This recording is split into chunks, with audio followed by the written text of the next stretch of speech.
Oh, goodness. Henry, we're here.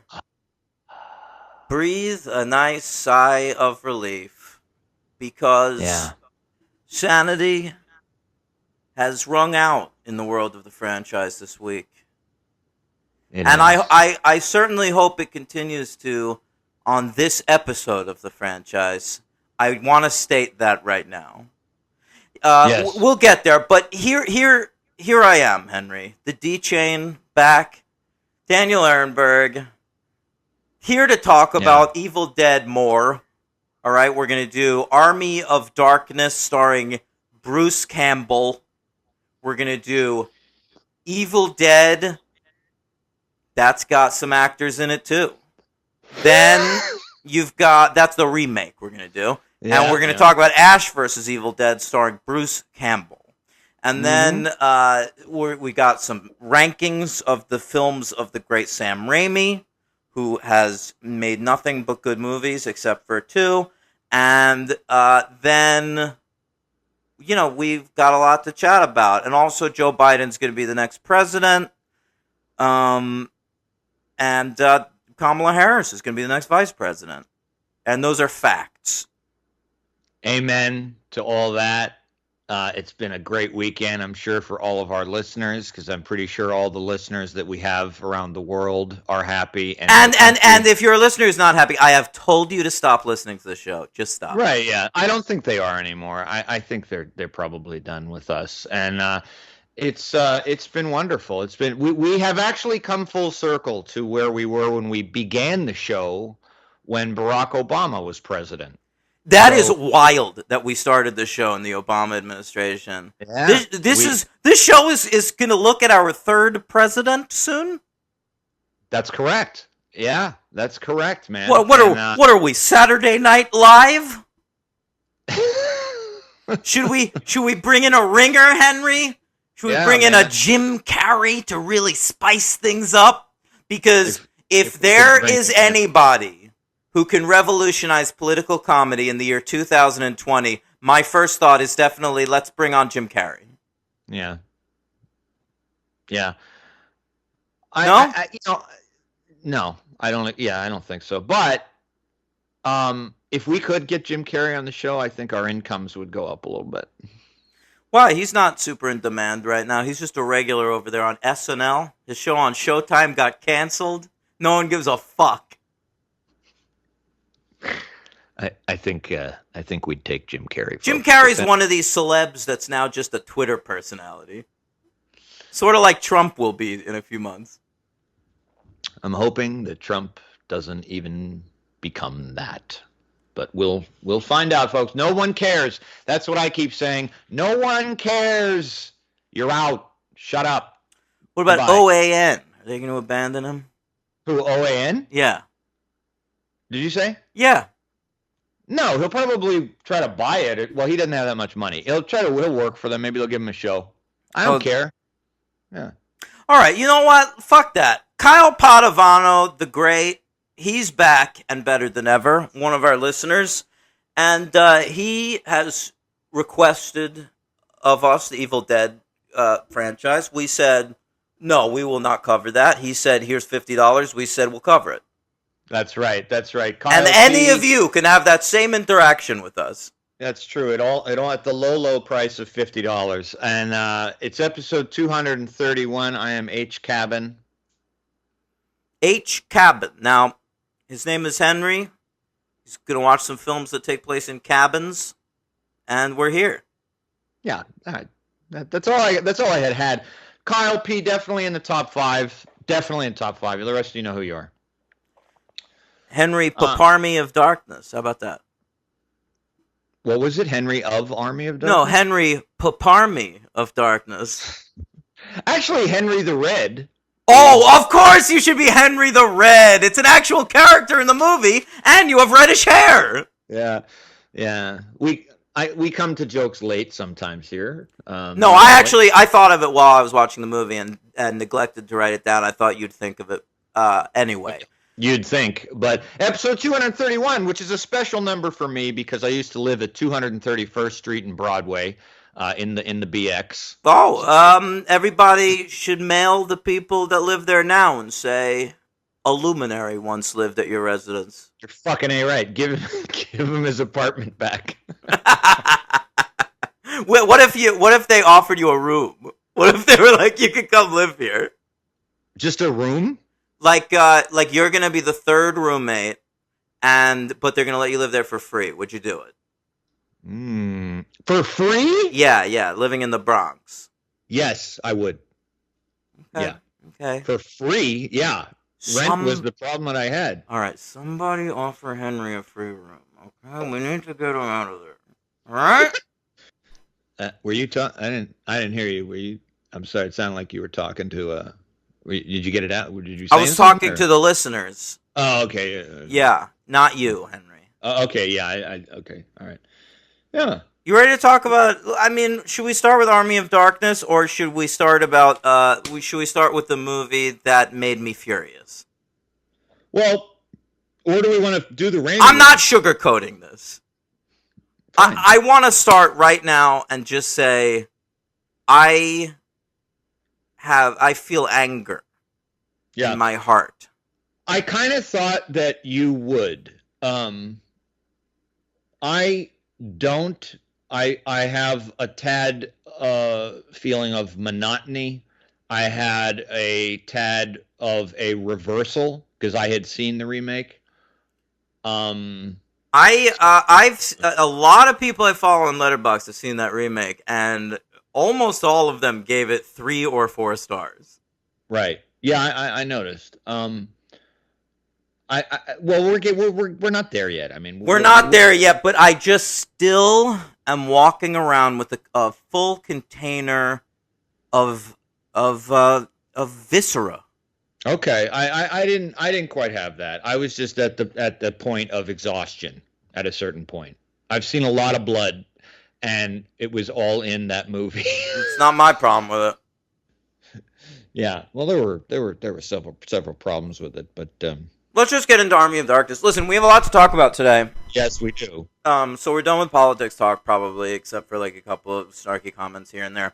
But let's get into these Evil Dead movies, because boy are they fun.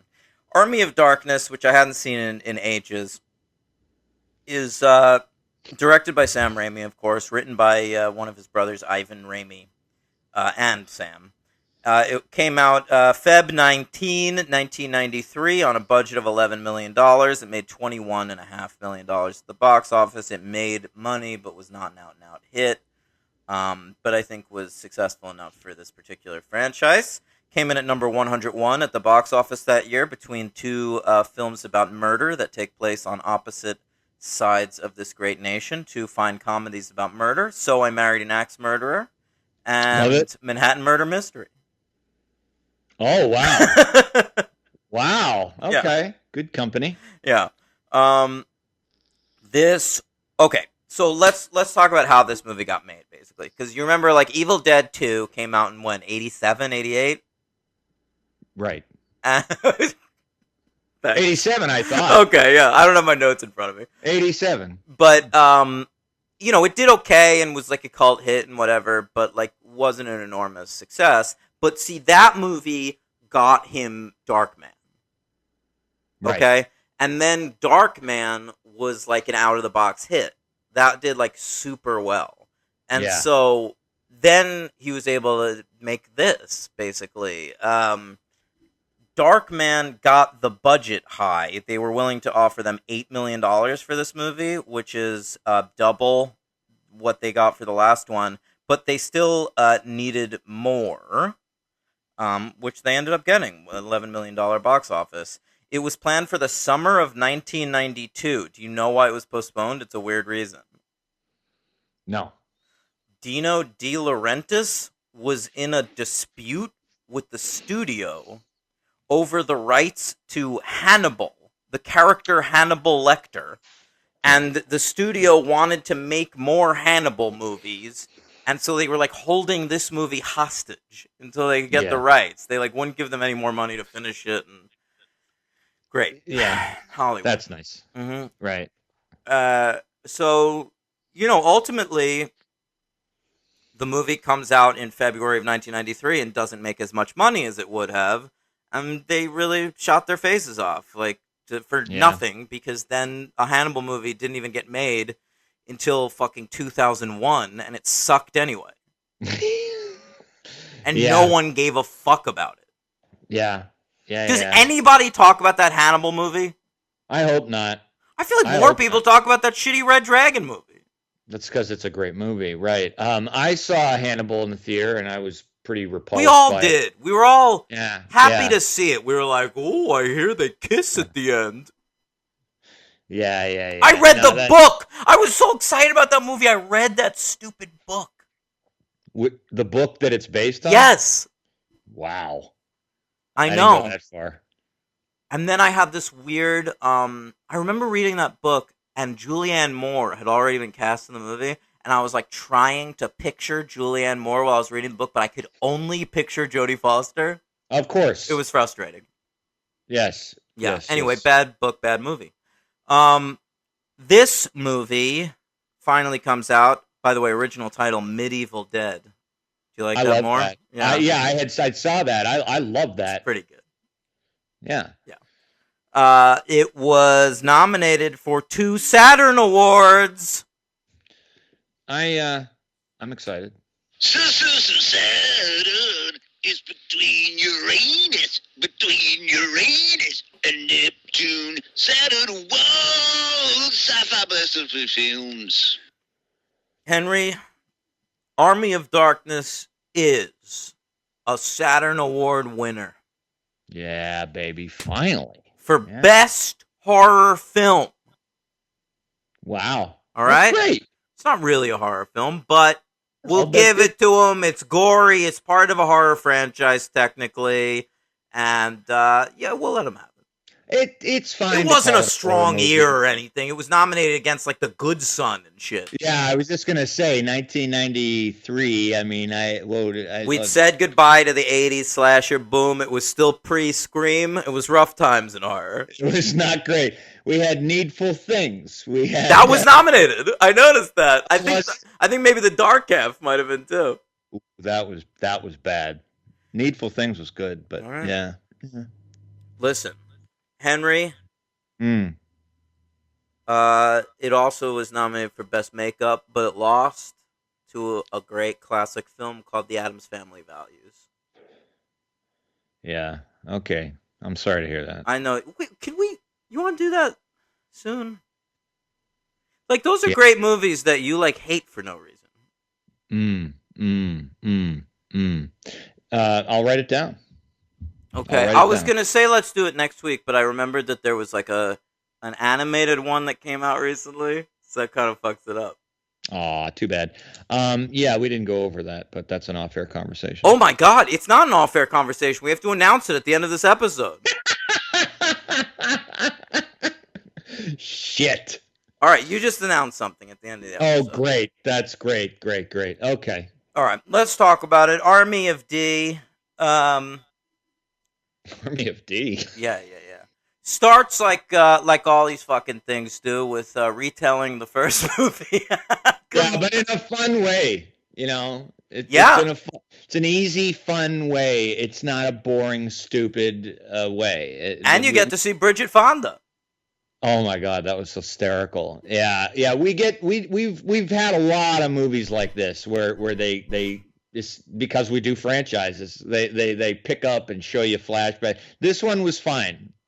Totally fine to do. No, totally. I gotta say, Army of Darkness is the one I've rewatched the least. And I realize that part of that, I think, is when I'm in the mood for Evil Dead, I'm just in the mood to, like, watch him get fucked around at the cabin. So I put on Evil Dead 2.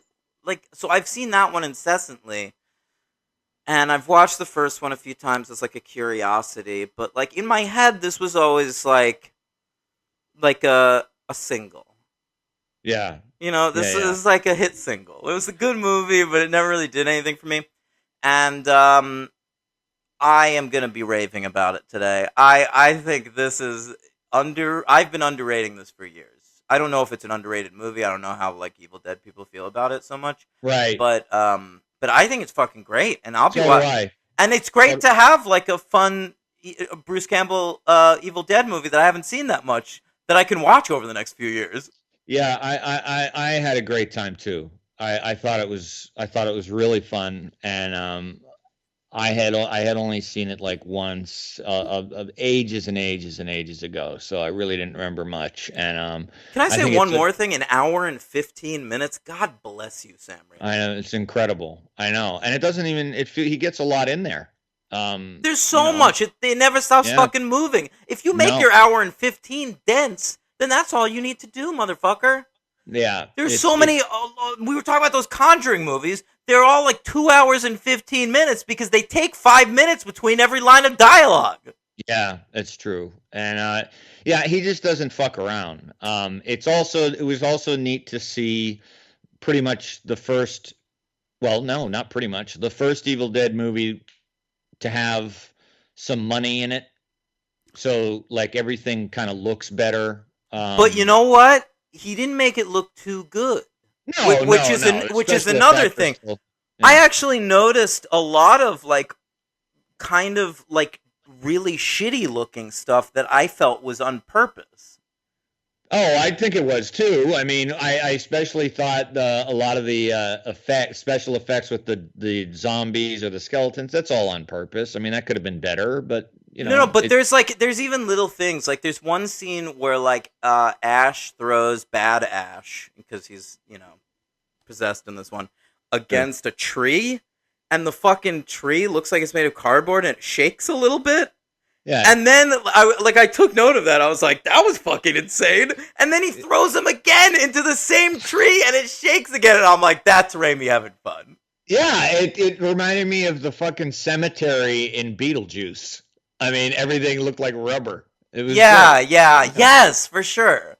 Yeah. I don't know. Yeah. There's something about him where like he presents it from the start that it's gonna have like Looney Tunes fucking physics, and you just accept it going forward. And so like anytime like weird shit happens, like you accept it. Like there was one scene where like I thought I saw a boom pole and I realized I didn't, but then I realized like if I did, it would have made total sense in the context of the movie. It would be great. That would have been great. Yeah. Yeah, no, the movie's a lot of fun. There's really not a bad performance in it. I mean, there's not a lot of performances in it. Like Evil Dead 2, it's very much the Bruce Campbell show. Yeah. No. But it has a ton of supporting characters, all kind of background. But like everybody's fine in it. I mean, Beth Davids is fantastic. I disagree. Really? Yeah, I thought she was fine. Oh, I thought she was great. She doesn't add anything to the role. You could have put anybody with like a face and a vagina. I think she's great. I'm a fan Of Beth Davids? of the performance here. I think Of it's the very good. performance in this in particular. Now, the way you're saying it, I can't tell if you just have a thing for her or if you actually think that it was a good acting performance. It's a little bit of both. I do like her though. She was great in Schindler's List as Helen Hirsch. She was great in Treatment. Same year, by the way. Army of Darkness and Schindler's List. What a year for Beth Davids. Yeah. Yeah, and you didn't watch In Treatment, right? No, they're working on a new one. Are you going to watch that? Yes, I love that show. I watched all 300 episodes. Yeah. That's why I didn't watch it. I know, I get it, but I couldn't You know stop. what, HBO?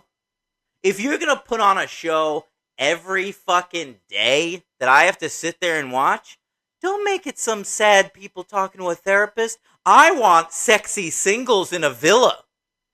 Well, Love Island, baby. It was on 6 nights a week all summer, and I'd take it over In Treatment any day of the week. I liked sad people talking to a therapist every day. It was great. It's okay if they're sad, just make them sexy singles. They were, some of them were sad, sexy. And some Anyone of them were boning single. that therapist? Yes. Hey, Sam Raimi made a thing where someone bones a therapist that I forgot about until I was working on our rankings today. We'll get to it later. Okay. Sounds good. I like to tease things that no one gives a shit about. Right, absolutely. Yeah. Yeah. All right. Yeah. Okay. he's working at S-Mart, which is a Yeah. beautiful thing. Listen, this is a character, Ash, that like nerds have been watching Evil Dead 2 for, whatever it was at this point, 6 years, incessantly on home Yeah. video. And it's a character we really don't know anything about. Like, we True. only know him in the context of going to a cabin. And, I mean, Sam Raimi is a genius. Like, you really want to cement your franchise in history? Well, you're filling out that lead character, Ash. Know your fucking audience. How many Yeah. Evil Dead fans are working in fucking big box stores? That's very true. Very true, and didn't occur to me. Yeah. Yeah, because he could have easily made him like a low-level accountant, Yeah. or something like that, or work in an office. But he Most made him- directors would have him work in Hollywood in some capacity. right. Yeah, right. He's a stunt guy or some shit, or yeah. No, that was a great touch, and that's very true. I didn't even really that didn't really even occur to me.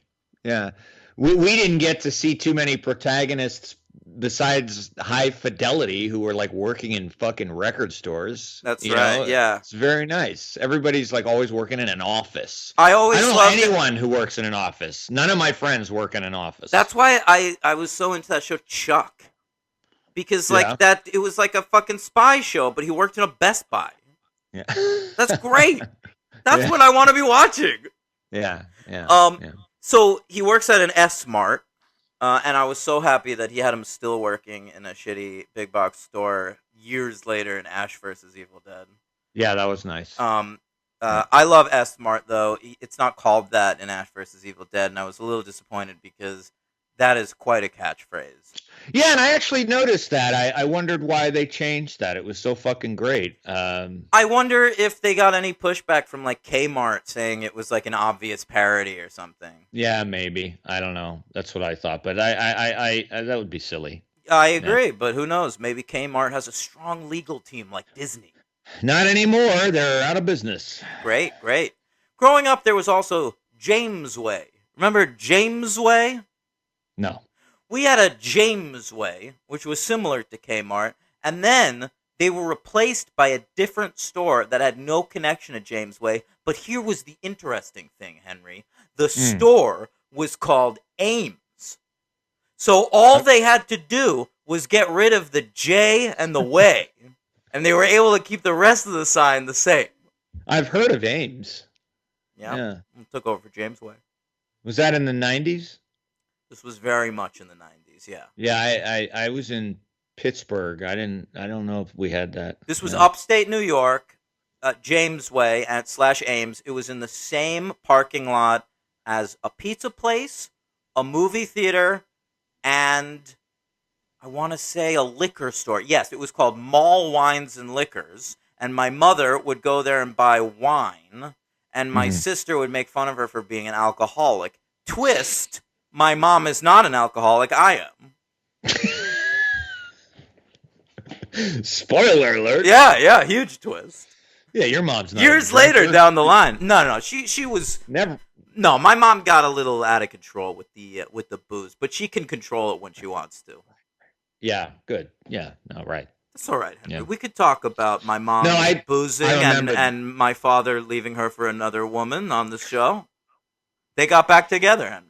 I know. I had remembered that I knew that other part. You had told me that a long time ago, but yeah. Do you want me to hear you want me to talk about the time that I woke up early on a No. Sunday morning and overheard my parents arguing about how they never have sex anymore, and my dad was telling my mom, "If you can fuck him, then you can fuck me."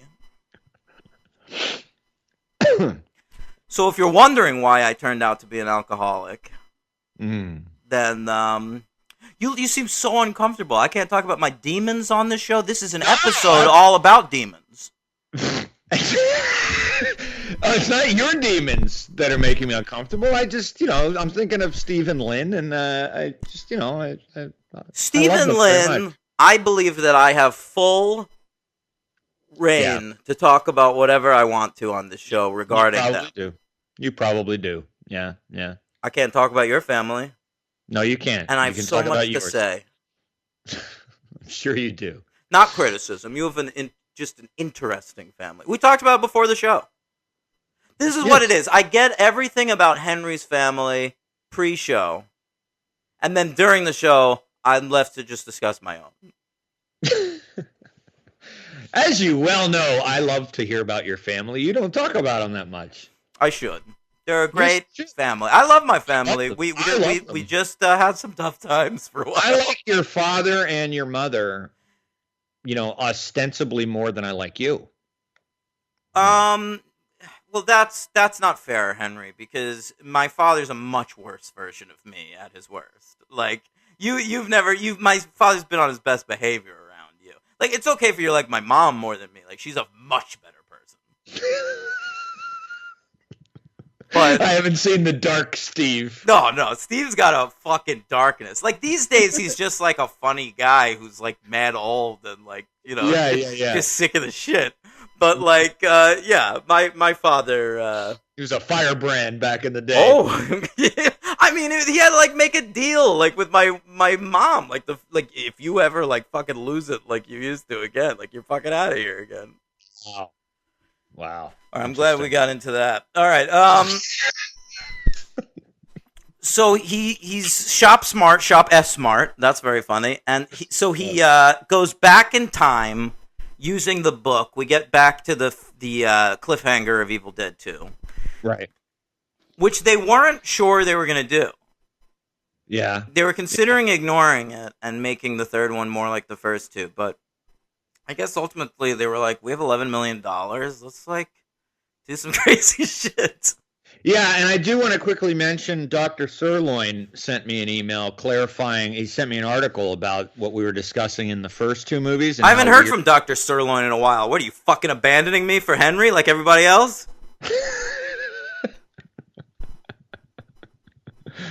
I'm easy to talk to. He just sent me no, it was apparently Bruce Campbell said that they didn't have the rights to their own movie when they had Evil Dead 2. So Bruce Campbell said, if you end Evil Dead and then eliminate the prologue and fast forward right into when I go back into the cabin, it'll make perfect sense. He called it a requel. Yeah, I know. He's a delight. But it is kind of interesting. Like, if you they were actually kind of smart not to call this movie Medieval Dead, because Army of Darkness sort of presents it as its own movie, and if you watch it on that level, you'll think it has a weird, complicated prologue, but like, I think you'll get the movie. Oh yeah, are you kidding me? You don't have to have watched the first two movies to have seen this movie. You do not. I mean, it helps. It's fun, or it's way more fun. But because especially to get to know Ash, it would have a funnier impact. But it's a standalone movie. You can watch this. I think they didn't call it Medieval Dead because Americans are dumb, and Medieval Dead would be confusing to people. Yeah, but there was like a period in the 90s where like I feel like as a nation we were kind of all right with medieval shit. Yeah. Like I remember well, there is that, but like I remember as a kid watching shit constantly where people were just like dueling on horses.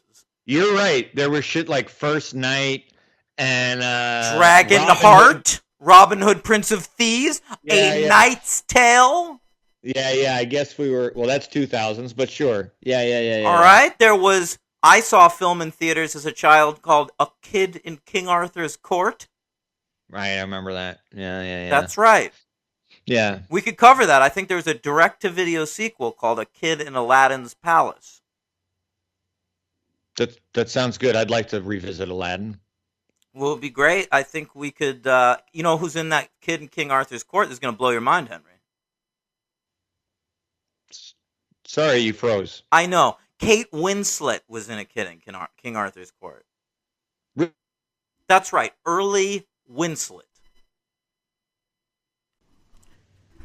All right, so Ash is back in medieval times, and people are confused by his demeanor and his very manly exploits, and they throw him down a well, first thing. Yes, I love that. That was great stuff. I I didn't know what was going to happen in this well. I didn't know if it was just. I had no. That was the beauty of this movie too. Like and you have kind of this suspense, and then you think it's just going to be a regular sort of medieval pit, and then it just starts with Raimi craziness. Just creatures start coming out of the woodwork and attacking him, and it's fucking great. And I still love the fact that in these Evil Dead movies, you can literally just punch a zombie, and it knocks them back. Yeah, well, you can kind of do. The physics are insane. You can do anything. Yeah, it's you great. can just like poke one in the eye, like a Three Yeah. Stooge, and Yeah. you defeat him pretty much. Yeah. So yeah, I love the walls closing in on him with the fucking spikes, and then Yeah. somebody throws down his chainsaw, and he's able to like jump up out of the water and attach it to Yeah. his fucking stump, and Great. start attacking Right. people. It's like Indiana Jones meets Monty Python. You know, that's kind of what this movie is. It's like the first guy gets tossed in, and then all of a sudden you just see a geyser of blood shoot out, and you don't know what happened. And it's just a great amalgamation of those two things. I think I used to think about Monty Python in my head too much watching this movie, because like I'm one of these people that like I love Monty Python, whatever, like Holy Grail's great and Life of Brian and Meaning of Life. They're all good movies, but like I'm just like not as obsessed with them as everything else. And I'm not like, either. I don't I'm not either. I don't think like the idea of doing kooky shit in a medieval context is inherently funny. I think Mel Brooks also tried it in History of the World Part 1 and it's only okay. And Not good. so like I don't know, there's not something inherently appealing to me about this, but just it maintains that same Sam Raimi, anything goes, anything can happen, wild creative dynamic. And that is, I mean, he keeps it up for an hour and 15 minutes, which is all you need to do.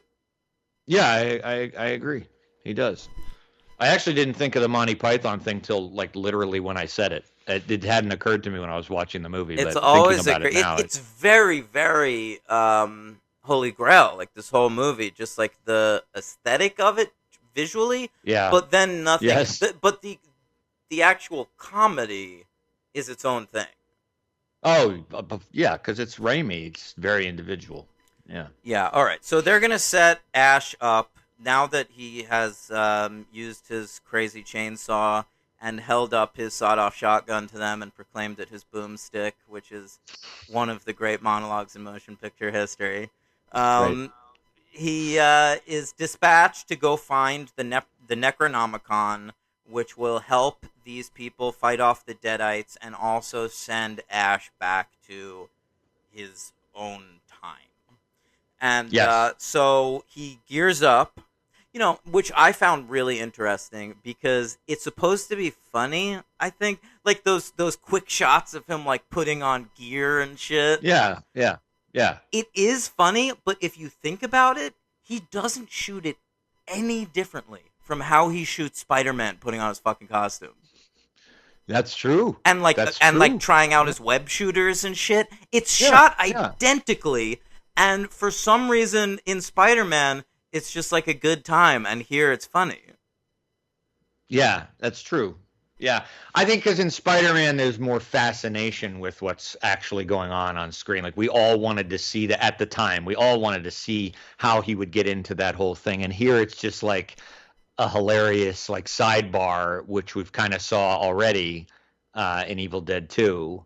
And so it is just goofy, but it's great. But it's an amazing way of making an enormous mainstream movie like Spider-Man and still being able to appeal to like your hardcore fan base without anybody noticing. That's pretty fucking Yeah. cool and not something that I see many filmmakers pulling off, which is why it frustrates me so much when major filmmakers go off and make studio movies involving intellectual property, because like ultimately it saps them of their artistic, uniqueness. Individuality is a better word. Oh, Yeah. And Yeah. so like, Sam Raimi able to bring that to Spider-Man. I mean, I watched those Lord of the Rings movies and like, I know people love those movies, but like I love Peter Jackson. Like, I'm a fan of, like, Bad Taste and Meet the Feebles and Dead Alive and The Frighteners. I really like all those movies. And so, like, when I saw Lord of the Rings, like, pumped to go see the new Peter Jackson movie, I'm like, what is this nerdy bullshit? Yeah, he doesn't carry over any of that. He doesn't stuff, do any of that shit, man. Yeah, And he yeah, could. it's very true. You can't make the fucking orcs a little more, like, Peter Jackson-y for your... Like, come on. That's a really Help me interesting out. point. Yeah, it's very, very true. Sam That's Raimi pretty- has Willem Dafoe in those fucking movies giving basically an Evil fucking Dead performance. And, like, Yeah. nobody noticed. And everyone Right. loved it. Right. You're right about that. You don't think about stuff like that a lot. Although I do. So when I see, like, any major director who has a style and then they take on something like that and they cop to the norms of just centrist filmmaking, that is disappointing. And that does happen probably more frequently than we acknowledge. Although these days it might not happen quite as much. No. because, like, These days it happens even more. well, what I was going to say was the people I'm thinking of, the people I like, they tend to be able to carry over some of their stylistic stuff no matter what the subject matter is. Like Fincher. Like, you still know it's a David Fincher movie, even if it's Well, like...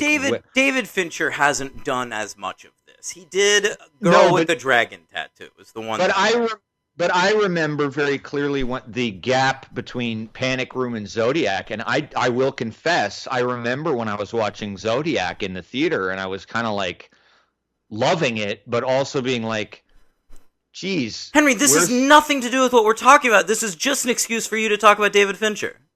I'm talking about exactly what you're talking about. How is Zodiac like an enormous studio movie that is going to like test? He changed his style on that movie as an artistic decision. Well, that's what I was getting to.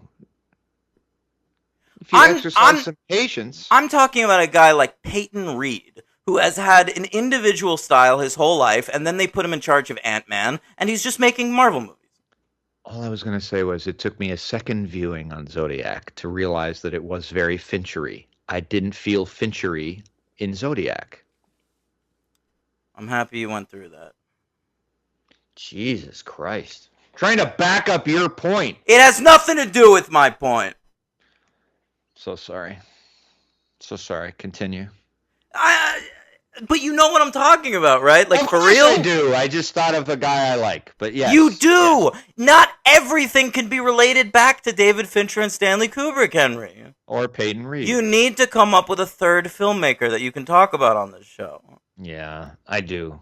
Chris Nolan. Oh, no. Well, actually, to Nolan's credit, talk about a guy who was able to maintain his style on a big studio Batman. movie. Yeah. I know. Yeah. I was going to say him instead of Fincher, and then I thought the Fincher thing was better. Apparently, I chose wrong. The only thing Fincher's ever made in the studio system where he's like beholden to IP is Girl with the Dragon Tattoo. And that really does feel like a David Fincher movie. Yeah, it does. Yeah. Okay. Boy, I'll be quiet. the guy who made the Evil Dead remake made that last Girl with the whatever movie. That's correct. Did you Yeah. ever end up seeing that?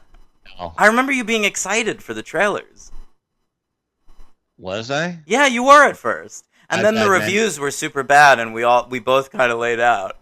Well, I just, I had many opportunities to see that for free on TV, and I thought about it, and then I just didn't care. You know, And I also knew that we would eventually cover it. do we have to? Do we have to, did you say? Yeah. Absolutely, I want to talk Yeah, about watch all those Swedish ones. They're fucking great, so yes. I saw the first one. They're all good. I like how much, like, revenge rape there is. A lot of putting dildos up like lawyers' asses in those movies. Lawyers' asses. Yeah, but you never saw the other two. Well, I The mean, Hornets- they tell you in the title, right? In the second one, she plays with fire.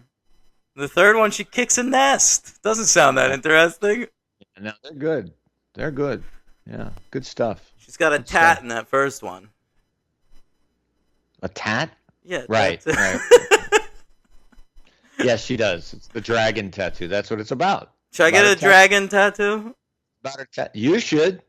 Yeah. You got that thing on your arm, whatever that is. It's a horseshoe crab. Should I get it? Maybe I'll get like a tramp stamp of, just like to commemorate Sean Connery's death. I'll get a tramp stamp of his dragon from Dragonheart. Here I shit on the back of Dan's anus. Someone get this tattoo. I want the picture to be Sean Connery from Dragonheart, the dragon, right? But then under it, the print should say, "You're the man now, dog." R.I.P. Sean Connery. Oh my God! R.I.P. Alex Trebek. Oh, what is devastated, Henry? What is devastated? Who is going to replace him? Oh, they should just get Jennings, right? Jennings? Ken Jennings. Oh, right. Sorry, it took me a second. I'm not that much of a Jeopardy head like you. Although I'm better at it. No, you're not. Hmm. You're also not What as good is- at as crossword puzzles as I am. I think we're going to have a competition. Oh, really? Can you finish the Sunday in under an hour? Because I can. That's bullshit. You're totally lying. I'm not, and I'm not even checking anything either. That's can't right. I can't do the Sunday. That's right. That's right. Because I'm better than you. That doesn't mean Jeopardy. I'm just kidding. You couldn't beat me in Jeopardy. I know I could beat you in You Jeopardy. could not beat me in Jeopardy. I know I could. We I gotta know do it. this. Maybe we I can. wanna Is do there a way we can do this on the Patreon? I would totally do it. Like have us watch an episode of Jeopardy over the phone or something, or somebody write down all the questions for like one episode of Jeopardy and ask somebody come up with a fucking Jeopardy game, and I'll let you host an episode on the Patreon where Henry and I are the two. Maybe we should have a third contestant. Maybe we should bring No. Shut Up Tim into this That's so we just can mono embarrass a mono. him. This is a mano. Okay, you're right. You're right. It's mano y mano. That means hand to hand. Did you know that? I did. Yeah. Are you sure? Yeah. I would have gotten you on that Jeopardy. I, I got that one first. it was your question. Oh, You'll beat me in botany. I'm no good at plants. fair enough. All right, what did you think of? They give him the magic words to. Very funny. What'd you think of that as the magic words? It was Klaatu Barada Nikto. Very funny. Yeah. You got that, ref? The only thing I think is the Klaatu is something, right? But I don't know. Remember what? The whole thing is. What is it? It's what the message that Gort has for the Earth in the day the Earth stood still. Oh, of course. Right. Jesus Christ. Yeah. It's a Jeopardy question. Oh, looks like Henry gets another one incorrect. That's very funny. Okay, I didn't catch that. Right. Jesus, that's pretty obvious when you say it. Yeah, I was actually surprised because it's like maybe in 1993 that was an obscure pop culture reference, but it's I kind of guess. not now. No, it isn't. Yeah. Yeah, they even remade that shit with Keanu, man. Yeah, dude. That's a film about the Green New Deal, Henry. I watched it recently, and it's very environmentally conscious. As is Keanu. There's another director, Scott Derrickson. He's got no style now because he's making Marvel movies. Hey, speaking of, Raimi's replacing that guy. Is that for the Doctor Strange? Yeah. It happens. All right, so he goes off and he ventures off into the woods by himself. Thankful he's by himself. He's not like towing along Embeth Davids or some shit. And Yeah. he ends up at a cabin, of course, First, it's like a real Gulliver's Travel situation. He's fighting a lot of like little ashes.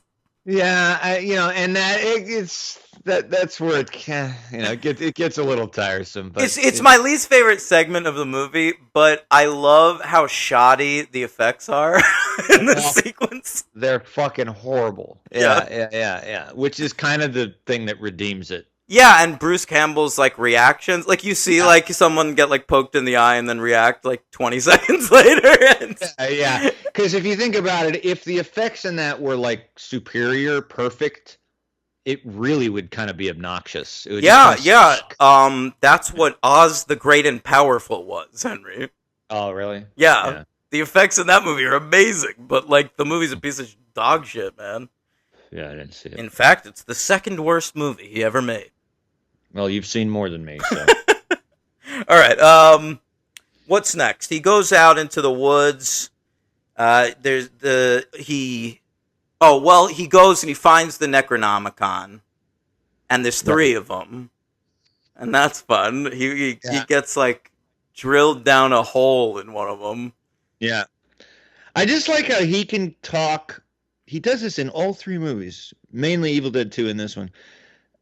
He can just talk by himself to himself, and it's still funny. It still holds the screen. Like, I don't like, that's just a weird, unique trait. Like, I just feel like you could picture other actors or actresses doing that same shit, and you just be like, what the fuck is going on? It works because while his physical comedy is totally insane, his line deliveries underplay everything. Yeah. Most actors would play this like, what the fuck is happening here? Like totally just like high energy, losing their goddamn minds. And good actors would do that. Like, that's not like a wrong impulse, but It's an interesting impulse for Bruce Campbell to speak everything in this like very smooth patter, even while all this shit is happening to him.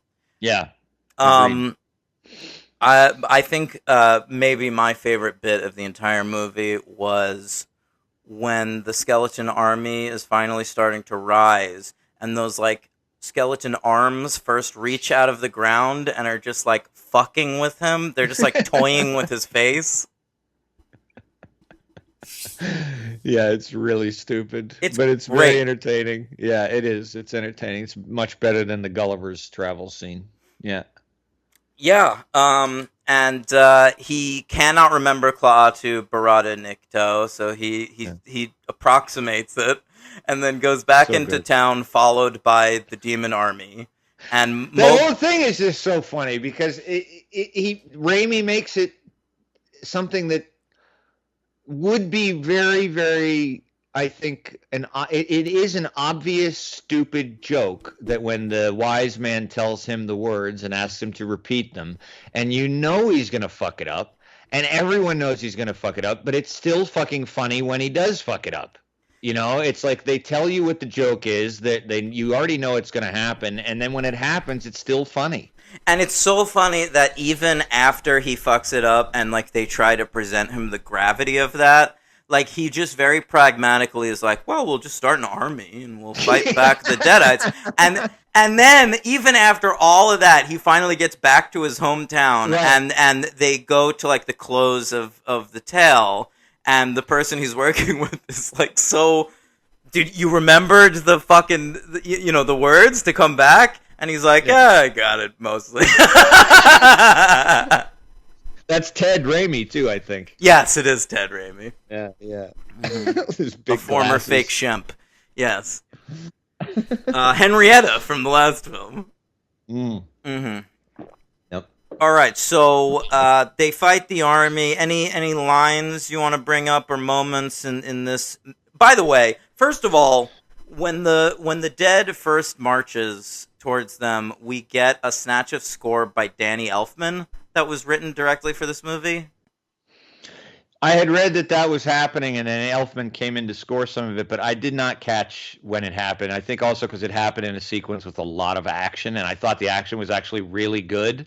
So I was actually paying attention to the sword fights and stuff. I really didn't notice the Well, score. it comes right before the action. That's like part of it. You don't really notice it as much as you maybe would because the actual guy that did the score, I think, is really good, and the score is good throughout. But there is like a noticeably Elfman thing with like a low, I don't know, like viola or so. He's doing like weird shit with strings and horns. Yeah, yeah. Okay. And then that comes on like right as the dead is like sidling up to the manor or whatever. Oh, all right. Yeah. And so fucking Ash fights them. It does look good, by the way. I think that the professional look of this battle sequence probably has a lot to do with why Raimi was able to get bigger movies after this. Yeah, and also I think it was a good idea to mix in. If obviously it's very noticeable, which I liked, but mix in the fakes, the skeletons, the stop motion skeletons with actual people in skeleton suits. I like that. The stop motion skeletons look fucking dynamite too. Yeah, right. They do, but like when he gets in close contact, when Campbell gets in close contact with some of them, they're wearing like these rubber. Yeah, there's got muscles and shit. They look totally different. They're still doing a few like shitty things on purpose. There's one part in the battle scene like near the end where Ash is like having a one-on-one sword fight with like the final boss, basically. Right. But like everyone else around him is still like having sword fights with little skeletons.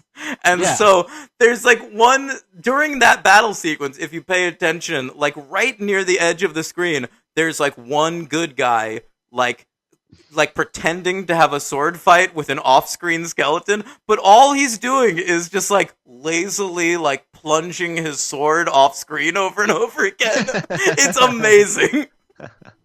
I read that Campbell was getting pissed off because he had to basically fight nothing, and Raimi would make him do like 37 takes just to get him angry and fuck with him. And yeah, well, in the first, it's an interesting development because in the first one, everything was real. Like they remember, like there was stories about like Raimi fucking around with Bruce Campbell's cuts to make them look worse. And then like in Evil Dead 2, everything is still real, but there's like really intense makeup and shit going on. Right. And now in this one, for the first time, they're actually using off-screen effects, but everything still looks like super tactile.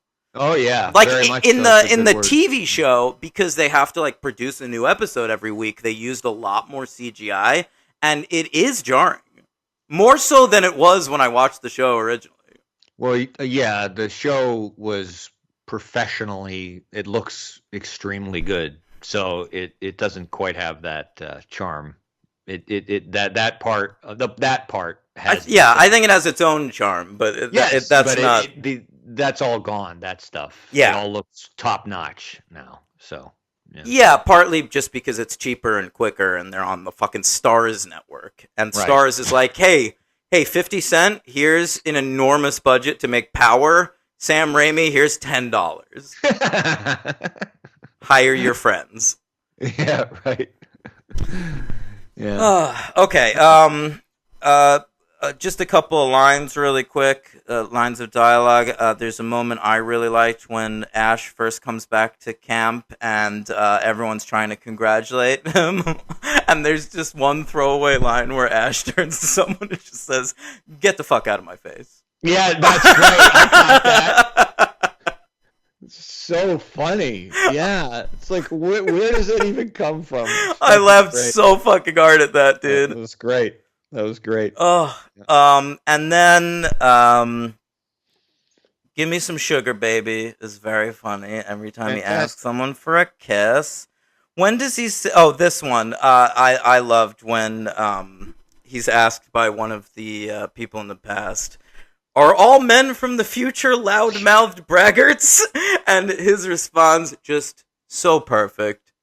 "Nope, just me, baby. Just me." Great response, too, because I didn't have any idea what he would say. This is the movie where he starts saying baby a lot, which is one of my favorite parts of Ash. Yeah, it's so dumb. Yeah, it's great. Yeah. Great. All right, so fucking Army of Darkness. I had a hell of a time watching this. This had been rated 3 stars on my letterbox, and I am popping that baby right up to a 4. It's a 4 for me too. Mm-hmm. Yeah, Who's 4 stars. Who's your MVP? I didn't want to give it 3 times in a row to Bruce Campbell, so I did give it to M. Beth Davids. It's Bruce Campbell. Hail to the king, baby. Stuff I need. How about I love that end, by the way, in F Smart, like the epilogue with like Angela Featherstone for no reason. What about it? What about it? No, just like the fact that we get like a closing sequence in S Mart with like that last shot of him with like that hero shot kissing the girl, like saying "Hail to the King," and I mean it's just so insane. It's I heard that they modeled the ad campaign after like old Frank Frazetta Conan the Barbarian artwork. And sure, it does kind of capture that, like even in the movie. Yeah, have you seen the posters for this? The posters, yeah.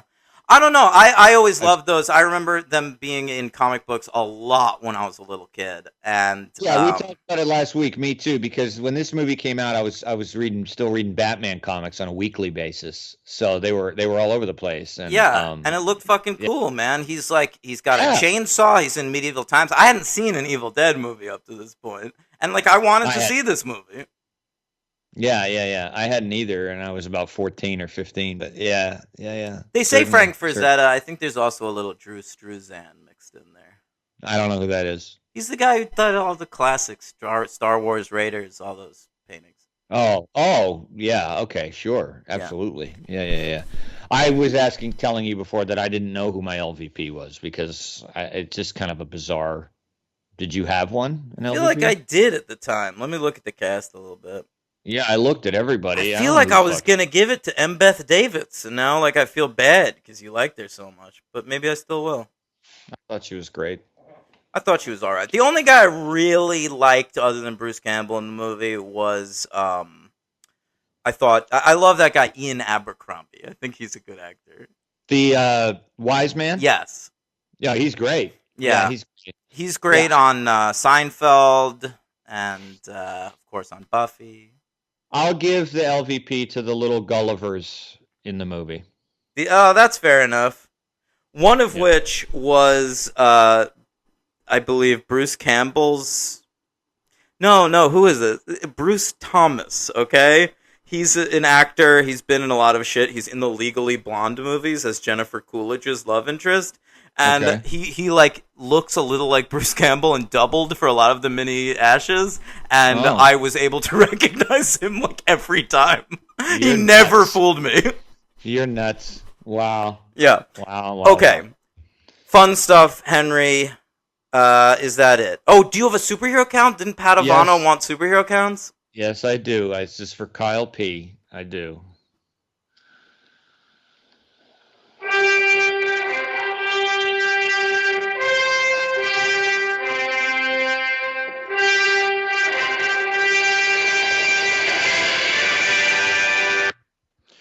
All right, so this is for you, Kyle. There are 3 in this movie.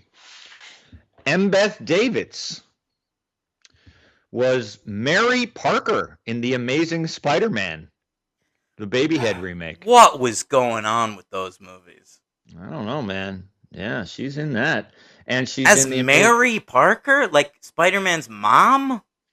Were they going to do the thing in those movies where, like, Peter Parker's parents were secret agents for no reason? I don't think so, but I mean, I don't remember her in it at all. I only remember Sally Field as Aunt May. I don't remember a Mary Parker. Maybe a flashback, because she's in The Amazing Spider-Man 2 as well.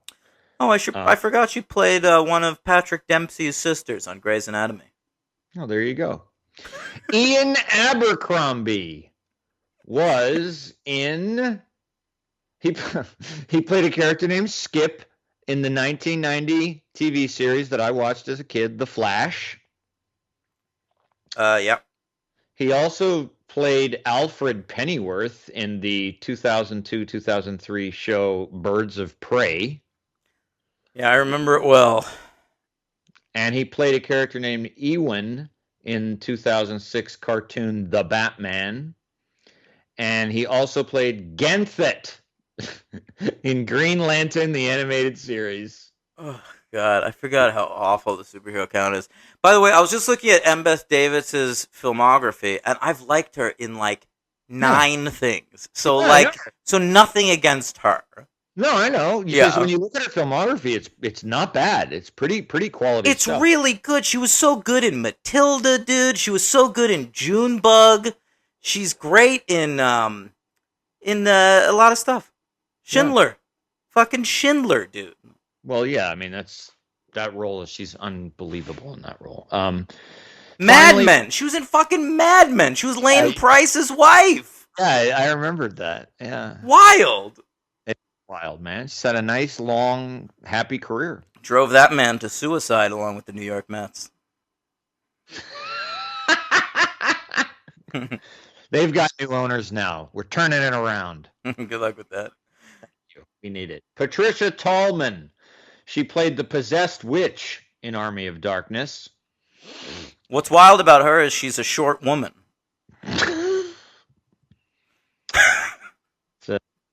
That's a good joke. Thanks. She played the kidnapper in the 1990 show The Flash. The Kidnapper. Everyone remembers that. Of course we do. That's it. All right, great. Can we talk about this remake? Well, now that we're done with Ted Raimi, shouldn't we just do those ranks real quick? You mean Sam Raimi? Yeah, okay, we can do that. And then we'll get to the remake. All right. And the show, we got a lot of shows, so we're trying to pack it in quick here. Let's pack in this Sam Raimi rankings. I have seen 15 of the works of Sam Raimi. I've seen 12. That's pretty good. You've seen most of them. Yeah. All right, 15. Here's the worst fucking thing he ever did. I forgot this was even him, dude. This is some TV work from about 5 years ago. He directed the pilot and maybe like 1 or 2 other episodes of this American remake of an Australian show called Rake. Okay? And Greg Kinnear. It was a Greg Kinnear vehicle. So if you've ever want to see Sam Raimi direct a Greg Kinnear vehicle, one such thing exists. And it is such a piece of shit. See how the title's Rake? That's not referring to lawn equipment, Henry. What that's referring to is how, like, you know how, like, in Europe, like, someone's a rake. They're, like, a real, like, playboy or whatever. Yep. All right, so that's what this guy is, Greg Kinnear. Now this was a remake of the show that was in Britain, you said? I think it was an Australian show. I have seen 15 minutes of an episode of that show on Netflix, and I turned it off. All right, you want to see something way worse? No, I couldn't even. I couldn't watch that. This show fucking sucked, and this is what I was referring to in the pilot. One of like the things that's like, look how fucking cool this guy is. Was he boned his therapist? Nice. Yeah. Wow, that's great. Cool, Kinnear, man. All right. And I just wanted to tell him, like, you should just, like, bone her. Like, you don't, like, then the therapy's not helping. You don't need to go to therapy anymore. Right. Find a different therapist, bone this woman. What are you doing? Solution. Yeah. All right, so that's 15. 14, the worst movie Sam Raimi ever made by far. The baseball Kevin Costner classic. I mean, this is the worst Kevin Costner baseball movie, and that is truly saying something, as he has made multiple other shitty baseball movies. And this is For Love of the Game. It's a very bad movie. It's like, you go see it, it's Kevin Costner, Sam Raimi styles nowhere to be found. No. You're like, maybe the love interest will be someone good. Oh, Kelly Preston? No, okay. R.I.P. Yeah, All right. 13 for me. It's watchable, but it's bad. Oz the Great and Powerful. He was trying something there. He's sort of denounced this film on podcasts in recent years. Oh, okay. Doesn't seem proud of it.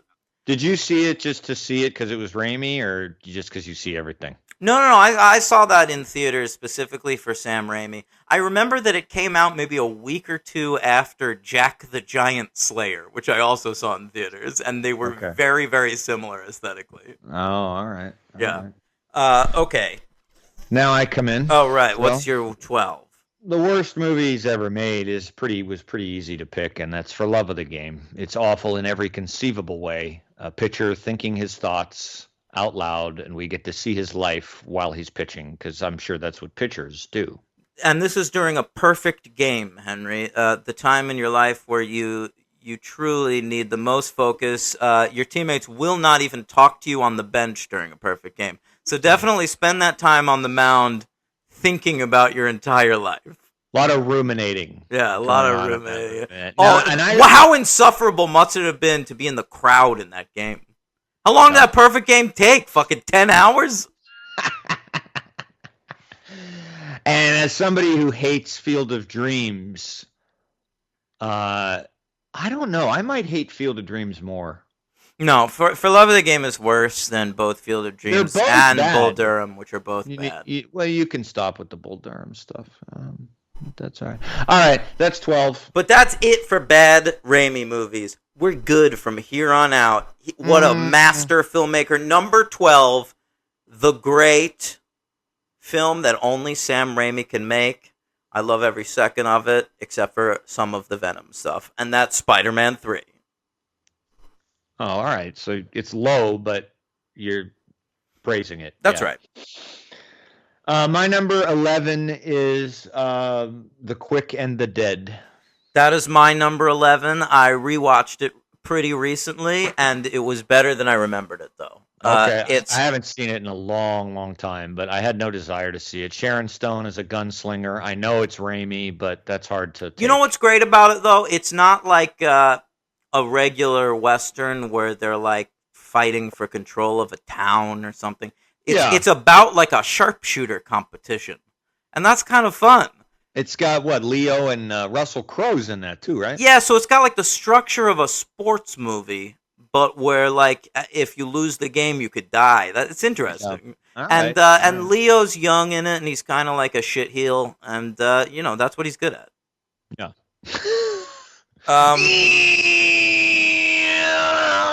Oh, that's your Leo. What's number 10? Spider-Man 3. Okay, my number 10, a very fine film written by Billy Bob Thornton, supposedly based on his mother. And Kate Blanchett plays Billy Bob Thornton's mother, a psychic, in this fine film featuring Katie Holmes' breasts. And that is The Gift. That's my number 9. What a cast. Keanu's in that. Big cast. Yeah. That's all I remember. You got Kate Blanchett, Katie Holmes, Keanu Reeves. Great, all the ones I mentioned. And Kate Blanchett. Thank you. All right. And Billy Bob Thornton. Number 9, Henry, you want to... I said The Gift. Oh, right. Okay, my number 9, I went with The Evil Dead. Oh, interesting. Okay. My number 8 is Army of Darkness. My number 8 is the pilot episode of Ash versus Evil Dead. I didn't include that. Oh, you should have. I guess I should have. Yeah. Fuck. Oh, whatever. My number 7 is Evil Dead 2. My number 7. Number 7. These are all great movies. Number my top 9 are all movies that are great. This was not easy. Actually, my top 9 are all 4 stars and above. Yeah. Mhm. So this was not easy. Number 7 for me is a very fine movie that enabled Army of Darkness to be made, called Dark Man. My number 6 is The Evil Dead. My number 6 is his most recent good movie, Drag Me to Hell. That's my number 5. Mm-hmm. My number great movie. My number 5, working again with Billy Bob, nominated for an Oscar for this film. The great A Simple Plan, which showed people that Sam Raimi can take a step back, still be Sam Raimi, and just make a legit great movie. Fucking A, man. Fucking A. My number 4 is Darkmen. My number 4 is Army of Darkness. All right. My number 3 is A Simple Plan. My number 3 is Spider-Man 2. Ooh. My number 2 is Spider-Man. My number 2 is Spider-Man. And my favorite Sam Raimi movie is Spider-Man 2. You know, people say that. They do. I don't agree. You know, I'd be interested to rewatch Spider-Man 2. There are just things I remember that I found very stupid at the time. And I wonder if now, like, I'd have more patience for that shit. I would just be like, it's Sam Raimi being silly. But, like, a lot of people talk about Spider-Man 2 like it's got, like, the most emotional resonance of any superhero movie. And I'm like, really? The one where Kirsten Dunst runs out in a wedding dress at the end? Well, for me, the first 2 Spider-Man are both awesome, and I actually feel like Spider-Man 2 always eclipses the first one in people's imaginations, when I still actually have a greater affection, I think, for the first movie. But the second one at the time really was a fucking hell of a follow-up, and I mean, I just thought it was one of the best sequels I ever saw, one of the best superhero movies I ever saw, and I am interested to rewatch it. It's been a really long time. I saw it at midnight or whatever. It was a big deal for me, but like I did love it, and clearly it's number 3 on my Raimi list, one of my favorite filmmakers. But like I always felt like Alfred Molina was one of the best villains in superhero movie history. But, like, for me, the first hour of Spider-Man with the origin story is better than anything in Spider-Man 2. It's so good. That part is so great. Yeah. And it's half the movie. I know it is. And that can normally and it's not like it gets bad after that. It's and it just that gets can more normally, conventional. And we've made fun of superhero movies for spending an hour on that shit. But that one does it, and it's fucking great. But that's the thing. We make fun of it because, like, once it's been done, it's been done. You never need to do it again. Yep. I don't care if it's a reboot. Could you fucking believe we got the Spider-Man origin story in that Andrew Garfield movie? No, I mean, it's annoying. And you know, it's great to get in Spider-Man because up until 2002, that had not been told on a big screen, so that was an important thing. Yeah, it is important. It's the best superhero origin story, I think, but you know what? It was done pretty perfectly. You're good. Yeah, I agree. Guess what? Stan Lee fucking nailed that shit in 1962, and then Sam Raimi nailed it again in 2002. So, like, we're good.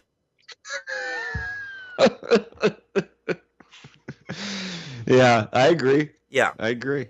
All right. And number 1, I mean, the best. It's Evil Dead 2. That's the best. I knew you were going to say that. Yeah. All right, let's talk about it. Evil Dead. I like to. This film should have been retitled "A Means to an End."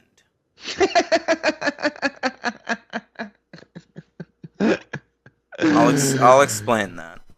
Yeah, this was a vacillation for me on the star rating. Not me. No, I know. I get it. I get it. You hated every second of it. I understand that. And I can see quite easily why. But I did not think it was absolute garbage. I don't really know at this point, watching it, what the purpose particularly was. I do. I know the purpose. Well, let me finish. Especially as it's being produced by Sam Raimi and Bruce Campbell. Definitely. I know the purpose. All right. Go ahead. No, I mean, like, what you're saying is exactly right. Like, that's what always confused me about it. Because it is produced by Sam Raimi and Bruce Campbell, and they, like, worked to get it made. Like, it's not Yeah. like a studio was like, we're gonna remake Evil Dead. Do you want executive producer credits? No, like Sam Raimi and Bruce Campbell went to a studio and were like, we want to do like a big budget remake of Evil Dead. Right. And like they got it made a couple years later. I think they like started working on this in like the mid-aughts. Yeah. All right, but all it is simply is a means to an end. And I did hate every second of this movie. And every listener that gave this 3 or 4 stars on Letterboxd, I'm so sorry to report I have slightly less respect for you. But here's why I'm glad it exists. I will never watch it again, but I am glad that it got made. Because I loved Ash vs. Evil Dead, the Starz TV show that started airing 2 years after this movie came out. Now, this movie was a great success financially, okay? Because they decided to do it in the generic aughts remake way, where they shot it through a filter of brown shit and hired 5 of the prettiest people you can find anywhere and just had them run around for 90 minutes. That's what you do in horror now. Nobody's having any fun. There are no jokes, and we also are apparently tying it to a metaphor involving addiction, which, as a recovering alcoholic, I found offensive. Yeah, that was. I had seen this movie once, and I did not remember that was the entire reason. Premise?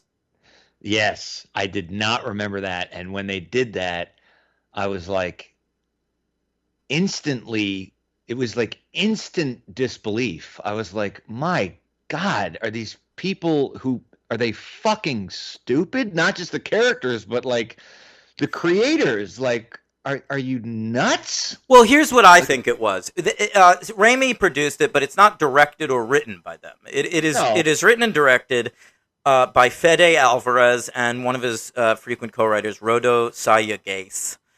He got this gig off of doing a short film that Raimi and company liked. I think it was called Panic Attack. And they got hired to make this. And I think that Alvarez is a real filmmaker. I do think this is a guy with talent. He followed this movie up with Don't Breathe, which was a divisive movie, but I really loved it. I liked it.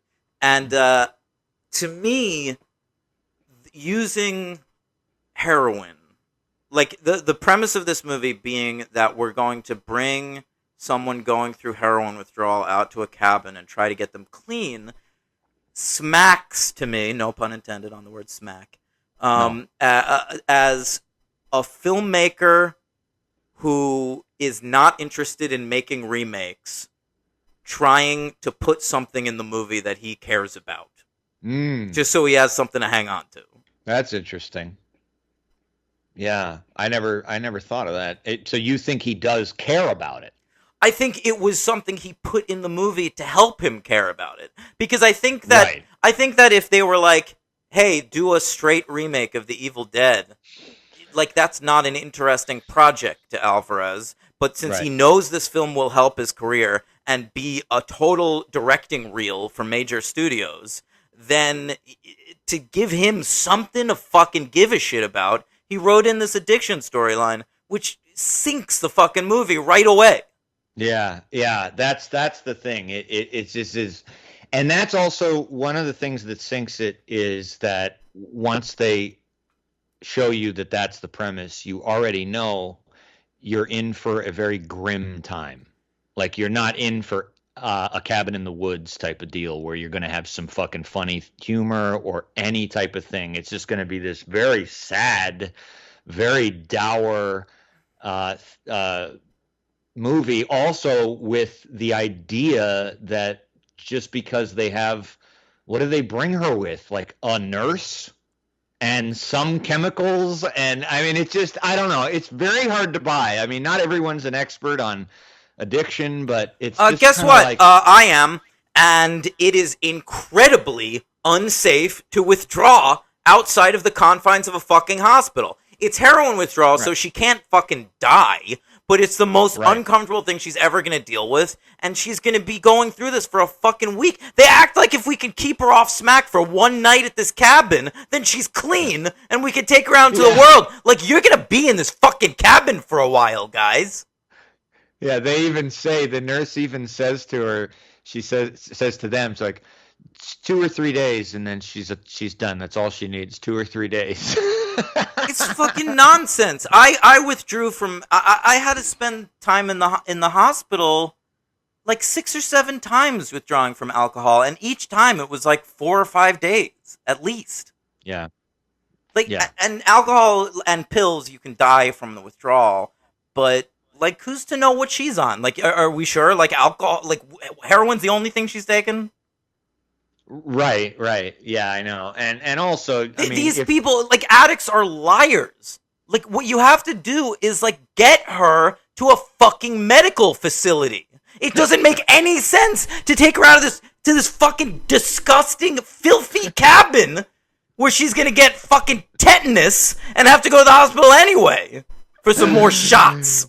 she's like, it's like they're trying to do a train spotting with like Mark Renton. You know, Rent Boy is like trying to just lock himself in his bedroom and with nothing and go cold turkey. And you know, while with heroin, what you say is true, it also doesn't account for what else you said. You don't know what else she's on. She could have organ failure, which could lead to death. I mean, it's crazy. Absolutely. It's crazy. And to bring her out there, and I mean, and to turn the demonic energy into a metaphor involving addiction, it steers the franchise, which up to this point had been a totally unique entity in Hollywood.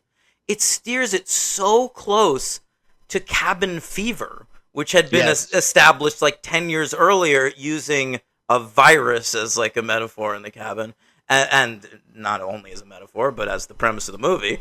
And it felt like that to me. Like, if you could call this an Evil Dead remake, but if you take out the fucking Necronomicon, you could call it a Cabin Fever remake, and I'd believe you. Well, that's the problem. I said that's the problem with the movie, is that if you take out the Necronomicon, it's just a possession movie. It's an addiction thing. It's 5 teens in a cabin. And you know, when they did throw in the book, it just felt like, oh yeah, that's right. That's there too. And only one person is dealing with the book. Like, everyone else is dealing with their own bullshit teen dramas, which were completely underdeveloped, and which I had to keep referring to the Wikipedia page just to understand their relationships to each other.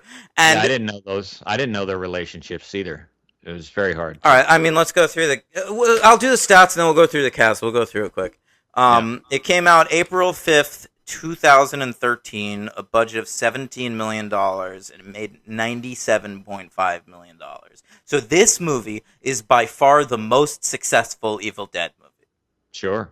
Yeah, of course. Great.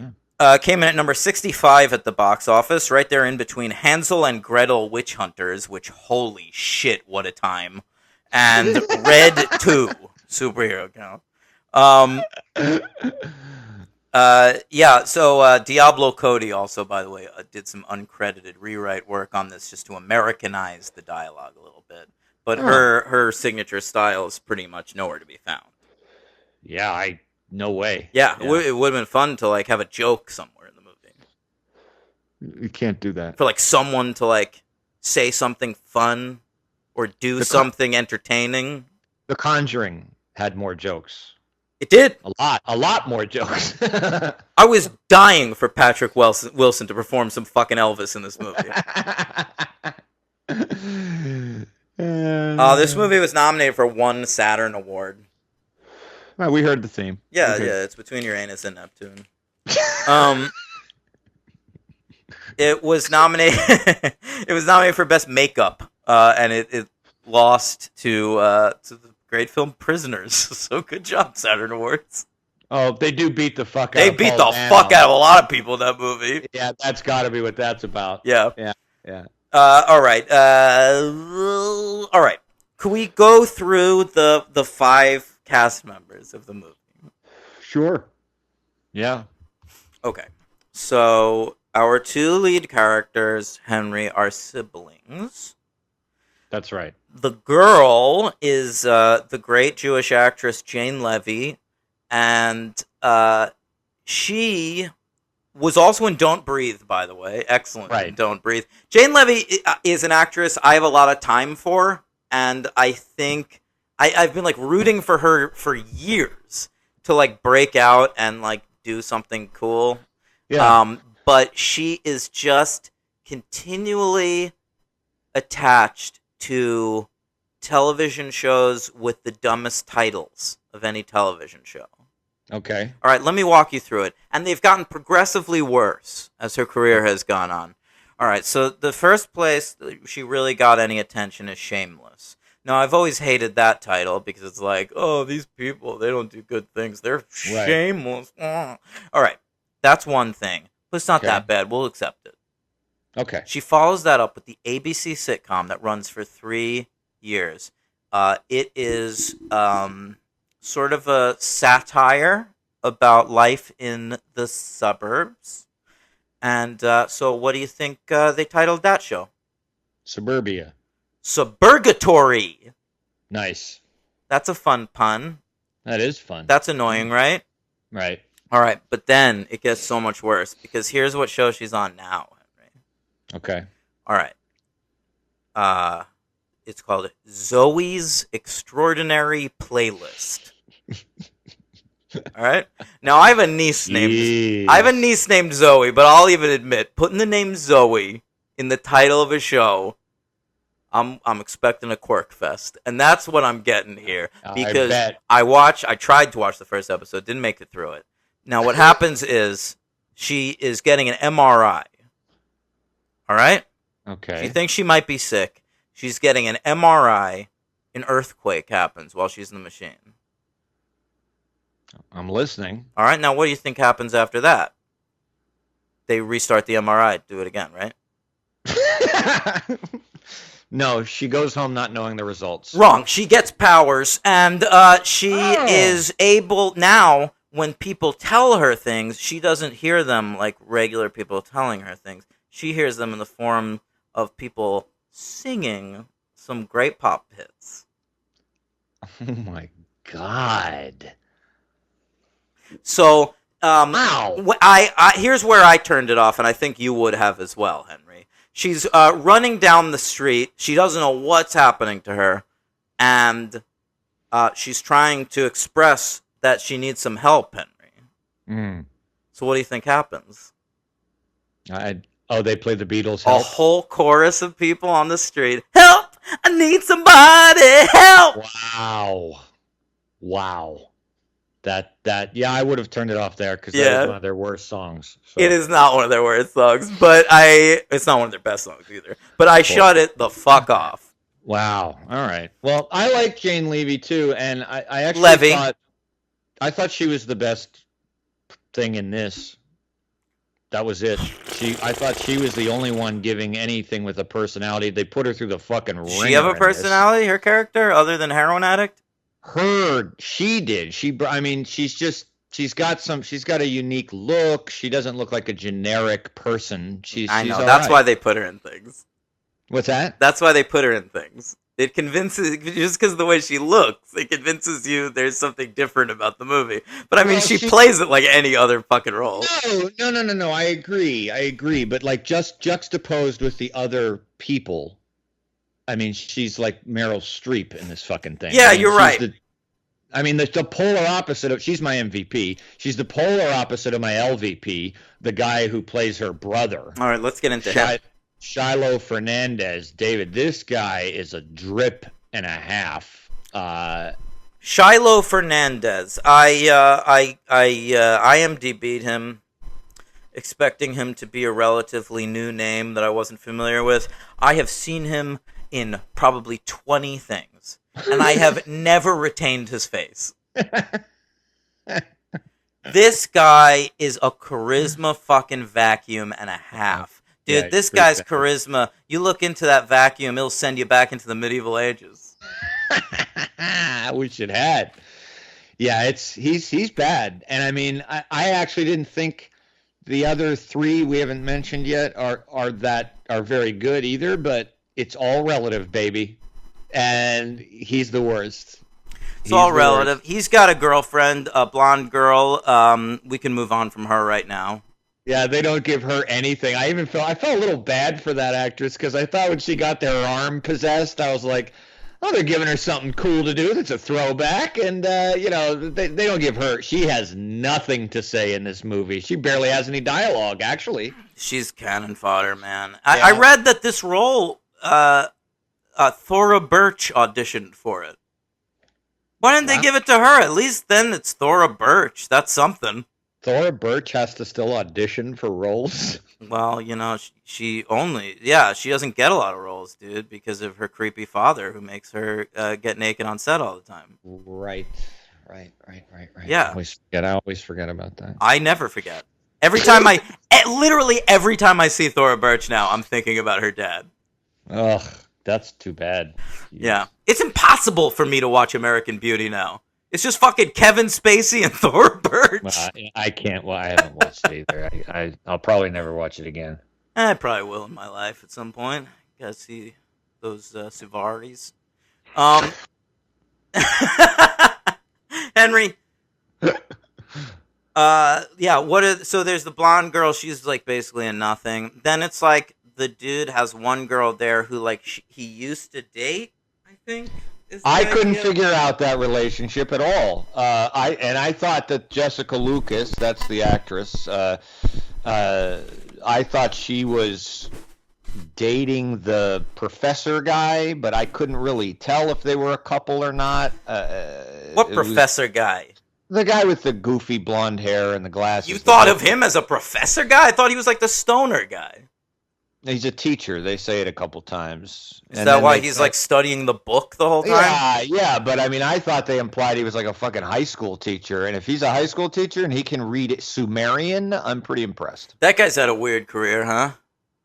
Who is he? I mean, I looked him up quickly, but that's the Poocher, Lou Taylor Pucci. He was he was the hot shit, Henry. Really? This guy was the hot shit of the indie world for like 2 years in the aughts. Like people thought he was going to be like, I think people thought he was going to have the career of like a Paul Dano or something. Yeah. And it just didn't pan out, man. If you go back and look at his like early work, he's the titular thumbsucker in Thumbsucker. Okay. All right. He is the lead in that Green Day epic video from around that time, Jesus of Suburbia. Remember how huge that was? Yeah. And he was also in that movie, The Chum Scrubber. Listen, this guy was in Chum Scrub and Thumbsuck. He's scrubbing and sucking stuff. Yeah. The next year, there he is in Fast Food Nation working with Richard Linklater and Southland Tales back when Richard Kelly was hot. Yeah. Wow. Interesting. Okay. And then it all went to shit, bro. This guy went away and was forgotten about. And now he's kind of back. I've been seeing him pop up and stuff lately. He's in a couple episodes of You, the great Netflix show that was on Lifetime. And he also was very funny on the show You're the Worst. He played sort of like a version of what James Franco was doing in Spring Breakers. Okay. Yeah. Yeah. I've always liked the Poochster, but I mean, he's basically just like sitting at a desk looking at books this whole movie. Like when he first showed up, being like kind of weird with long hair, I was like, I bet he'll be the MVP. Like this guy strikes me as the breakout, and then he just never did anything. No, he's not. He's not. And I think that Jessica Lucas is also just not. I mean, I think a lot of that isn't particularly her acting, but her character is just so fucking reprehensible that it was so hard to get into her at all. She's an okay actor. Can I talk about some of the things I've seen her in? Yes. I like Jessica Lucas, and casting directors like her too, because you can cast a black person who doesn't really look that black. Right. Yeah, they love that. So they get the diversity points without actually having to make the cast look diverse. Right. That's great. All right, so the first thing I ever saw her in was the great film The Covenant by Rennie Harlin about male witches with the immortal line, I'm going to make you my weotch. And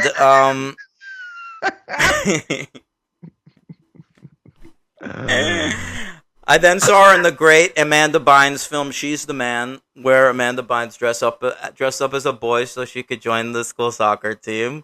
Okay. All right. Some of her other classic films include an arc on the first season of the 90210 remake that I watched every episode of.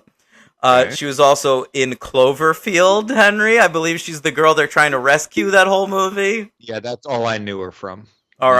right. Let me go even further. There was a show on the CW called Cult. I have to talk about the show on the podcast. I don't know if I ever have before. Okay. This is one of the worst shows in TV history, but I was obsessed with it. And it's about Robert Nepper as the head of some kind of crazy cult that nobody really knows anything about. And Jessica Lucas is like investigating the cult. Okay. Now, the one thing I remember about the show was that they uncovered this one statement everywhere. And they were trying to figure out what it meant. And I was fascinated by this statement, and the show got canceled before they ever explained it, Henry. And I still remember it in its entirety, word for word. Here it is. It said, "Hey, these things, they just snap right off." They would find people like traumatized, like slashing their wrists or something, and they would just be saying, "Hey, these things, they just snap right off." Weird. All right? Now, years after it got canceled, I tweeted at the creator of the show. All right? I said, "Listen, hey, these things, they just snap right off. It's been haunting me for years. I was obsessed with your show Cult. I lied. I was like, great show, right. one of my favorite shows ever. Can you Obvious. please explain, hey, these things, they just snap right off?" This motherfucker responded to me. This is in like 2016, 2017. And Yeah. he responds to this tweet saying, "Well, I still have hope that I'm going to one day reboot the show, so I don't want to say what it means." Oh God. And I'm like, nobody watched it. Under 1 million people watched this show on the CW. I was one of them. Just say what the fucking thing meant. DM you. DM me, motherfucker. Yeah. Wow. All right, so moral of the story, everyone tweet at Rockney S. O'Bannon, the creator of Cult. He also created Sequest. We need some answers. Okay. Henry, Yes. we got through all of the 5 of them. Yes. We did. All right, so it's set up. They, We did the setup too. we fucking did, man. Are we done with this piece of shit? So, Well, I mean, it's just essentially everybody in the whole house gets possessed. he's except reading. the- It's the pooch is reading from the Necronomicon, which is pretty cool looking. I thought they did a good job with the Necronomicon. Yeah, The design of it. Cider, fine, yeah. Yeah. And yeah, so everyone starts getting possessed, and it's kind of one by one, more so than in the previous movies, and I think they're doing that as like a virus thing, which just made me think about Cabin Fever. Like I was trying, how does that connect with the heroin withdrawal? I don't know.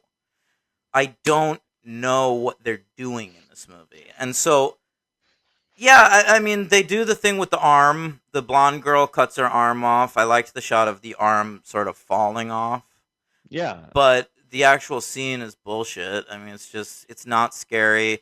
There's so much in this movie because it's such a dour film that's like not about having fun for a single second, that like everything, like all the Evil Dead movies are gross, but in this Right. movie you're not like, oh, gross. It's more Right. like you're just watching it like, yeah, that was fucking gross. Right. I mean, and it's there when I said, I think at the beginning about the blood, I mean, it's just at a certain point, it's just like so absurd. Like it's not even fun blood. Like literally just, I don't mean all the like tendons and sinews. Like literally there's like scenes where blood is just Yeah. spewing on people's faces, and it just gets Well, it exhausting. rains blood at the end of the Yeah. movie. Yeah, I mean that was kind of a neat effect, but it's just so much, and it's just like it beats you over the head. And I had seen this before. I saw it when it came on probably HBO like 5 years ago, 6 years ago, I don't know. And I didn't think it was that bad, but I had also never seen any of the other Evil Dead movies really. And but the funniest thing happened when I rewatched this was like these characters, it was such a copy of so many better movies that I kept mixing up in my head Cabin Fever and Cabin in the Woods and thinking that one of those characters was going to be in this movie. And I was like, wait, isn't this the stoner guy who goes in the other room? It is insane that this movie Yeah. came out a year after Cabin in the Woods. Like, Exactly. Cabin in the Woods should have rendered this movie unmakeable. Yep. Agreed. I mean, Yeah. that's like, to me, this is like Scream coming out in 1996, and then in 1997, they just decide, like, well, here's Friday the 13th, Part 7, The New Blood. Yeah, that's funny. Yeah. Yeah, I mean, I don't know, man. It's just kind of unrelenting. It's And trying to. people, that's what people like about it, I think. Like, the 3 4-star reviews that I read of the movie seem to point to the last half hour. Like, even the people that liked the movie were willing to admit that the first hour is pretty deadening. And then people got excited after Jane Levy is resurrected using, like, some sort of high-tech version of, like, what they do to Mia in Pulp Fiction, and Jane Levy's character is also named Mia. Right. Oh, I didn't didn't make that connection. But it's not even like if it's a half hour, it felt like the last 15 minutes to me. I didn't. I mean, And it's I don't also know. not that good. Like, it gets a little more relentless, but it's just like, it's raining blood from the sky. They pin Jane Levy under a car. She has to rip her entire fucking arm off. It's like, that's the best idea they have, is like, you think they already did the evil hand thing, and now we're gonna Yeah. like do another version of it. Right. Well, the thing is that when I say relentless, is like usually that can be good if it's a really good movie. I mean, I like that stuff. But when it's just, we've been through this before, dude. We've been through this with some of the Texas Chainsaw movies where it's just unending screaming and torture and like it's monotonous. It just gets monotonous. Yeah, there are a And couple bits I liked, but like, it didn't rescue the film from oblivion for me. Like the first hour of this film like beat me down into the ground, where like, to the last half hour I'm watching it and like, I get what's happening. It is getting more relentless, not relentless in terms of ideas, relentless just in terms of gore and insanity. Yeah. And like, so I'm watching it sort of like as an outside observer. Like, I'd almost taken myself out of caring Yeah. about the movie, and just like, I was able to acknowledge like that scene where she's stuck in that like small enclosed area, and the knife keeps going through the wall, and like, I thought that was very good. But like, instead of like being involved and scared during the scene, I'm more like, this set piece works, and then Yes. like, this set piece does not work. Right. Because that's the thing. I think that you can see quite easily, despite which I agree with, by the way, the brown shit look of the movie, the director is highly competent. I mean, you can easily see this is not some hack. He knows how to frame sequences. He knows how to do that stuff. But it's just a never-ending series of kind of sameness. And that's And- why, while I give this a 1, I accept that this is a worthwhile film that I'm glad exists. I will never watch it again, but Yeah. I think that this film, the box office success of this movie probably got Ash vs. Evil Dead made. So I got 30 episodes of an Evil Dead series, because a shitty movie made money. I'm and okay you with got that. Don't Breathe. And you got Don't Breathe. exactly, that's the second thing I was going to say, which is this was just a directing reel for Fede Alvarez. So, like, Right. yeah, he probably got Don't Breathe off of this movie, and I love that Right. movie. So I got, Right. like, a good TV show and a good movie that were made because I had, a bad movie got made. I just wish I didn't have to sit through this shit. Yeah. I had originally given this movie a 3 when I saw it 5 or 6 years ago. but it came down. I don't hate it as much as you do, but I was disappointed. I got to be honest, because I actually thought that when I had given it a 3, I would be enjoying it at least at that level as much. But it really just, I don't know. It really isn't much of anything, and it really is a sad copy of much better movies where there's isolated people in a. It's not even a copy. It's a copy of bad movies in the guise of a remake of good movies. Okay, yeah, that's Because it's sure. more, it feels more Yeah. like a Cabin Fever remake to me than anything in the Evil Dead movies. Yeah. No, it does. I mean, and without and like I said, the book is just given sort of what do you call it? What's the phrase when you just give it lip service? They just kind of throw the book in there, and without it, there's nothing really happening. So It's a 1. yeah, I'm going to. Oh, by the way, the one like they're remaking a classic movie, and the one thing they chose to keep was the tree rape. Yeah, we didn't What? mention that. Weird, very weird. Yeah, I didn't remember that, and when I saw it again, I was like, boy, are they going to go all the way with that again? And they did. That's And the I was only like, okay. easy cut, and it's the one thing they kept. Well, we talked about it, right? We thought about last week. We thought Raimi probably just didn't give a shit what he didn't care, so he probably, Yeah, even that's though he fine, tried it. but it's 2013, and you're making know, like it's a much darker movie. That's not fun to watch in this. Yeah, it's bizarre. This poor girl has a lot happen to her. Yeah, She's my MVP, Jane Levy. Levy, but yeah, she is my MVP as well. And my LVP is Shiloh Fernandez. Yeah, I'm gonna do the same thing, man. Okay, I have one superhero count, just one, and that is Jessica Lucas, who was in Gotham. Yes. She's good a regular call. on that show. She's Tabitha Galifan. Yeah. Galavan. Yeah. Who I don't know knows? yeah, that's it. Yeah. Was she the one who pissed on her Converse sneakers? I wouldn't know. I don't know if I stuck around that long for that show. No. In Evil Dead, in this movie. Oh. There's one girl, when she gets possessed, she pisses, and there's a shot of her white Converse getting pissed on.